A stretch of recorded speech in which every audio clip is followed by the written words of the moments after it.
السلام علیکم۔ آج بات کر لیتے ہیں ایسے لوگوں کی جو فوری طور پہ غصہ ہو جاتے ہیں، جو بات پہ بات غصہ ایسے ہی کر جاتے ہیں، بغیر کسی وجہ کے بھی غصہ کر جاتے ہیں، اور یا پھر کوئی بھی بات چھوٹی سی ہی بات کو دل پہ لے جاتے ہیں اور پھر اسی ٹائم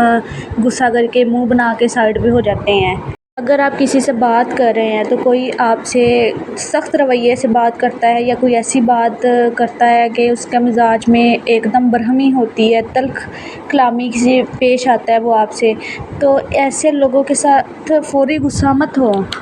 بلکہ صبر سے کام لے اور نرم لہجے میں اس سے بات کرے تاکہ اسے احساس ہو کہ میں اس سے کس لہجے میں بات کر رہا ہوں اور یہ آگے سے کتنا نرم رویہ اختیار کیا ہوا اس نے بات کرتے ہوئے۔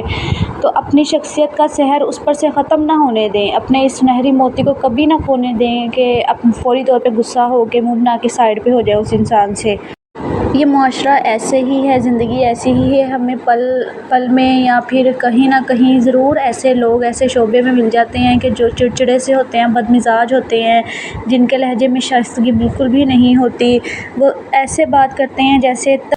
تلخ کلامی سے اگلے کے منہ پہ بات مار رہے ہوتے ہیں۔ ایسے لوگ نہ صرف ہمارے لیے بلکہ معاشرے کے لیے، اپنے دوستوں کے لیے، گھر والوں کے لیے، ہر ایک کے لیے مصیبت ہی بنا ہوتا ہے، ان کے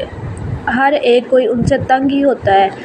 امام غزالی کا قول ہے کہ ابریشم جیسا نرم دل بھی تلخ رویوں اور تلخ کلامی کی وجہ سے سخت ترین ہو جاتا ہے۔ ایک شخص بہت ہی خوبصورت اور وجیحہ شکل والا تھا، لیکن اس کا اخلاق بہت بدتر تھا۔ وہ فوری ہر بات پہ غصہ کر جاتا تھا، اس کا تلخ کلامی کرتا تھا۔ تو کسی فلسفی نے اسے دیکھا تو کہا کہ عمارت تو بڑی شاندار اور خوبصورت ہے، لیکن اس میں رہنے والا نہایت قبیح ہے۔ اس سے مطلب وہ اس کی مراد یہ تھی کہ ایسے خوبصورت چہرے کو یا ایسے جسم کو کیا کرنا ہے کہ اگر اس کا مزاج ہی اچھا نہیں ہے، کہ اگر وہ کسی سے اخلاق سے ملتا ہی نہیں ہے، فوری طور پہ غصہ کر جانا یہ کوئی بہت مناسب چیز نہیں ہے، کوئی مناسب نہیں ہوتا، معاشرے میں ایسے نہیں چلا جاتا۔ ایسا انسان جو فوری طور پہ غصہ کر جاتا ہے اور پھر غصے میں تلخ کلامی کرتا ہے تو اس کے دوست بہت کم ہوتے ہیں، اس کے اپنے بھی اس سے بات کرنے سے ڈرتے ہیں کہ کہیں یہ غصہ ہی نہ کر جائے، کہیں یہ تلخ کلامی نہ کرے، لڑے نہ ہم سے۔ ایسے لوگوں سے سب دور رہتے ہیں۔ تو ایسے لوگوں کا منہ پہ ہمیشہ ایسا ہی لگتا ہے جیسے ابھی یہ غصے میں ہے، ابھی بھی یہ غصے میں ہے، اس سے بات کرنا مناسب ہی نہیں ہے۔ لوگ اس سے دور ہوتے اور بہت زیادہ دور چلے جاتے ہیں، جو کہ اس کے لیے اور گھر والوں کے لیے دونوں کے لیے ہی صحیح نہیں ہوتا۔ اور پھر ایسے لوگوں سے لوگ دوستی کرنا بھی نہیں چاہتے، کیونکہ جب غصہ ہی کری جانا ہے اور پھر ہر بات پہ بات تلخ کلامی ہی کری جانی ہے تو ایسے لوگوں کے نزدیک کون آنا چاہے گا۔ اللہ پاک نے اور ہمارے رسول پاک نے یہ غصے کی سخت مذمت کی ہے، اور اس کی دلیل ایک آیت ہے کہ درگزر اختیار کرو، نیکی کا حکم دو اور جاہلوں سے کنارہ کرو۔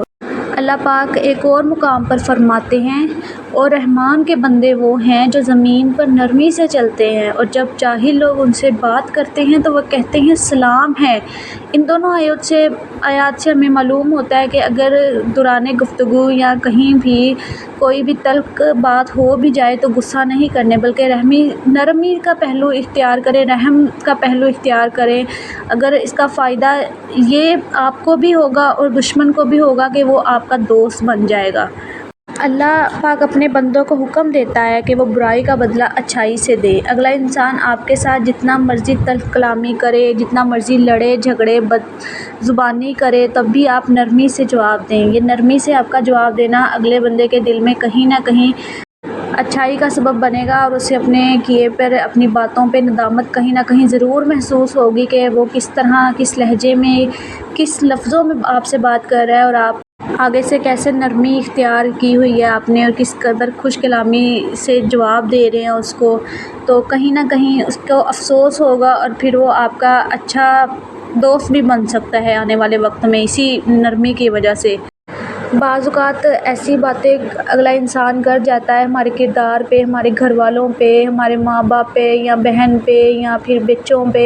کسی بھی ہماری اپنی ذات پہ کوئی بھی ایسا سوال اٹھا جاتا ہے کہ جو بہت ہی نامناسب ہوتا ہے اور ہمارے اندر تک بات دل تک چبھتی ہے۔ تو ہم اسے بھلا بھی نہیں سکتے، لیکن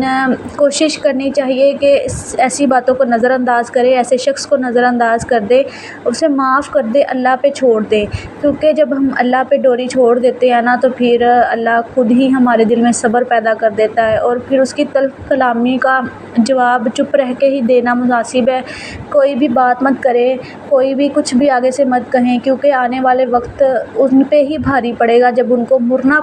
پڑے گا نا اپنی باتوں سے، جب انہیں احساس ہوگا ان باتوں کا کہ ہم نے کیا کہہ دیا ہے۔